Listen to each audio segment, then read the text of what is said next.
Morning, Fabian. Good to see you again. Could we just start with the latest injury news, fitness updates with your squad, please? Yeah, so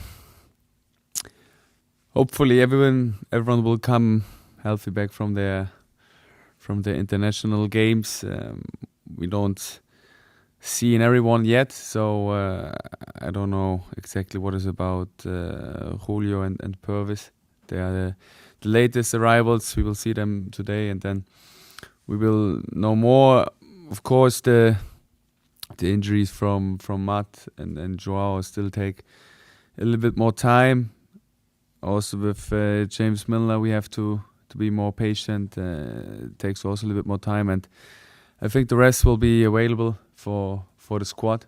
And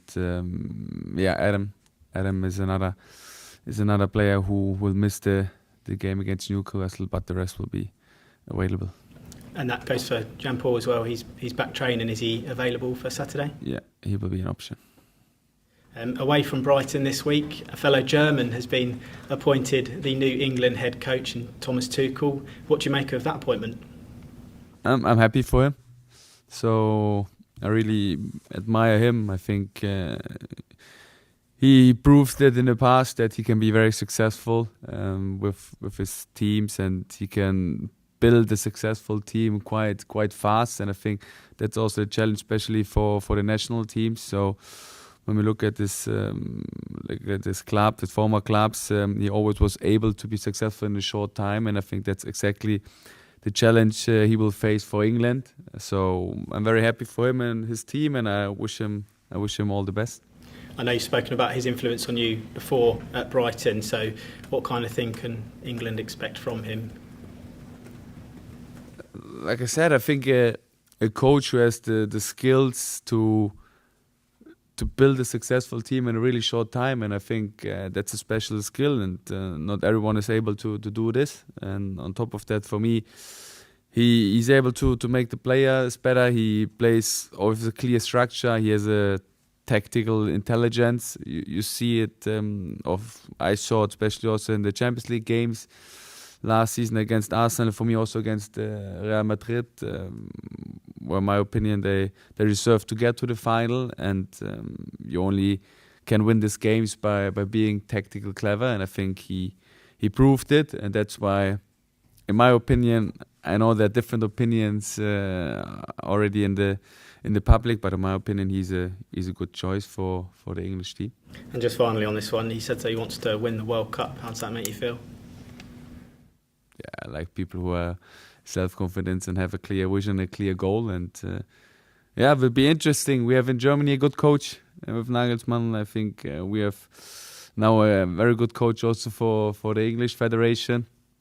So there will be for sure two nations, two countries who will fight, who will compete for the world champion. I know there are quite other good countries and nations to compete for the world champion, but with these two German coaches, I think the percentage is high that some of them might win the world champion. Just another one away from the football at the moment. The sad news about George Baldock came out last week. Obviously his brother Sam is on the staff here. How are the club dealing with him at the moment? Yeah, I think I only can say that we as a club, myself, we feel really sorry for him and also for the family. And we as a club, we give him the support he needs. We give him the time he needs. It's a bad situation, especially for him and his family, and we are here to support him. I think Brighton proved it all the time. Also in the last recent years, when things happen, the club is there for the players, but also for the staff members, and that's again now a challenge for us to support the family, to support Sam, and to stay together, and to give him the time he needs. Just a bit of the football now. Did that international break come at a bit of a frustrating time for you, given the performance that happened just before it? There are always like advantages, disadvantages of an international break.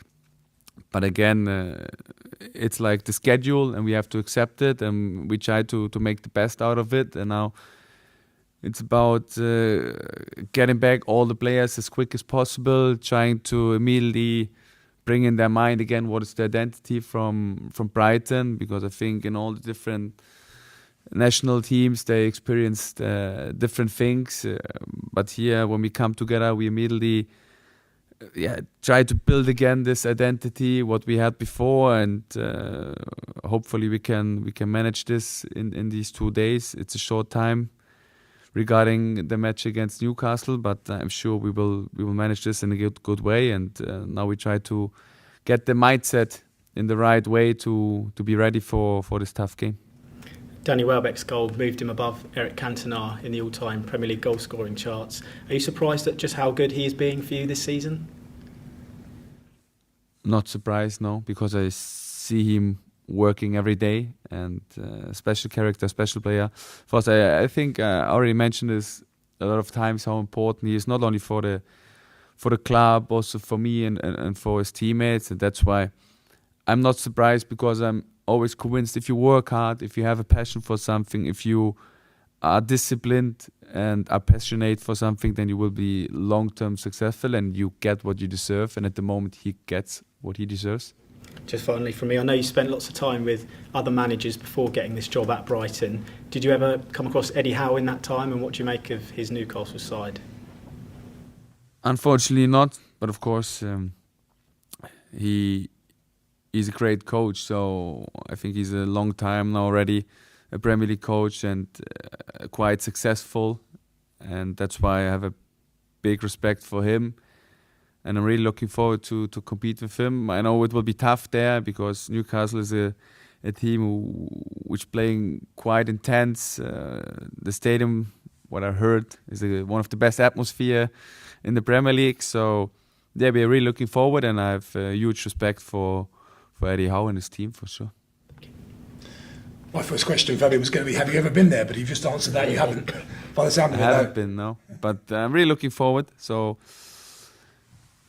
I hear it now all the time that everyone said it's one of the best atmospheres in the Premier League. So after the Amex, I think the second best. So we are really looking forward to go there. It will be a big challenge for sure. It will be intense, and it's important to have a cool head there. So it will be emotional, and I think emotions are important for a football game. But in the most important moment, you have to stay calm and you have to think rational without emotions. And that's why it will be a mix between having like a cool head and an emotional head. Is that exactly what happened at half-time in that Spurs game? Staying calm, keeping a level? Trusting the own quality, trusting the process, focus on the things you can control, focus on the small things, and then you will gain your self-confidence. And I think that will be also the challenge for the Newcastle game. So it's not that you go there and can play the best football. No, it will be a fight. It will be like you have to work for the game, you have to work for the momentum, and you work for it by doing the duels. You have to go into duels, you have to win them, you have to be ruthless, and then when you win the duels, you can gain self-confidence, and then you will get the momentum, and then also the quality from us might be shining if you have the confidence and can play football. But before that, it's working, fighting. You're side by side in the table at the moment. Do you see Newcastle as a direct rival for the kind of positions that you want to be in come the end of the season?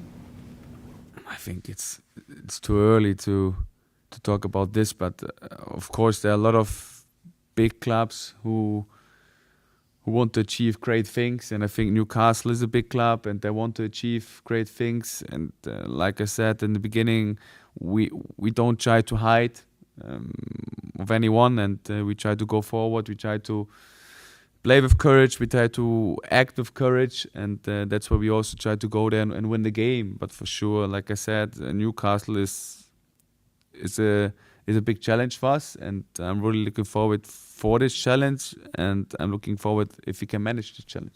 I was reading a piece by the excellent Andy Naylor behind me from The Athletic about how many different nations you have in your squad, 23, the most in the Premier League. Have you learnt anything from the first international break, because you didn't manage to get a result after the break, compared to how you might treat the players this time around in terms of physical readiness? I learned something, but it doesn't mean that it immediately functions. Now the next games, like I said, I learn every day. Players learn every day. We as a club, we learn every day. But for sure, it's a challenge if you have like a lot of national players away, and then, like I said, they experience different principles, different games, and now we have to bring them all back and immediately get in their mind the Brighton of Albion identity, and this will be the biggest challenge. And therefore, I'm hoping that we learn from the international break last time. But for sure, the results weren't there, but the performance were quite good. So I think we always have to see this in relation, and that's why, yes, we learn from it. Hopefully, the methods we tried or we will try will work, but I can't see in the future.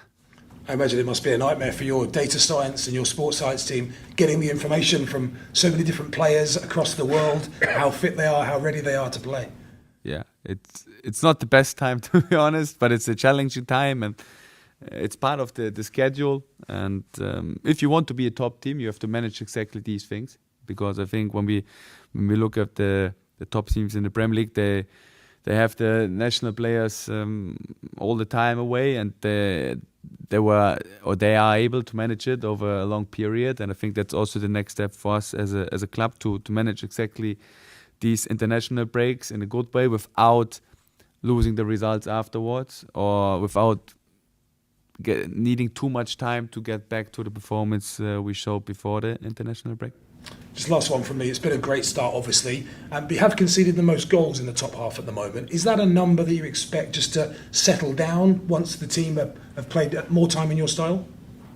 It must be settled down if you want to be successful. And I always say, although it's an old-fashioned sentence, but I'm convinced that defense wins championship. And I think we have to improve the way we defend.